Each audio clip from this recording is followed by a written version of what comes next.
اور انسان کی زندگی میں سب سے اہم ترین پورشن اس کی جوانی کا پورشن ہے۔ ینگ ایج میں انسان کے اعصاب بھی مضبوط ہوتے ہیں، طاقت بھی ہوتی ہے، کمٹمنٹ کے ساتھ کاموں کو وہ پرفارم بھی کر سکتا ہے۔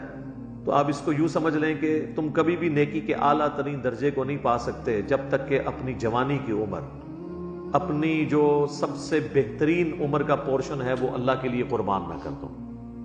در جوانی توبہ کردن، شیوہ پیغمبری جسے کہا جاتا ہے کہ جوانی میں نیکی کی زندگی گزارنا، یہ پیغمبروں کا شیوہ ہے۔ بڑھاپے میں تو شیر بھی شکار کرنا چھوڑ دیتا ہے۔ جب گناہ کرنے کی طاقت نہ رہے، بغاوت کی طاقت نہ رہے، اس وقت بغاوت سے بچنا یہ کمال نہیں ہے۔ کمال یہ ہے کہ جب سب کچھ اویلیبل تھا اس کے باوجود آپ اللہ کے خوف کی وجہ سے اللہ تعالیٰ کے ساتھ اپنی کمٹمنٹ کو شو کرتے ہوئے شیطان کی بجائے پیغمبروں کی پیروی اختیار کریں۔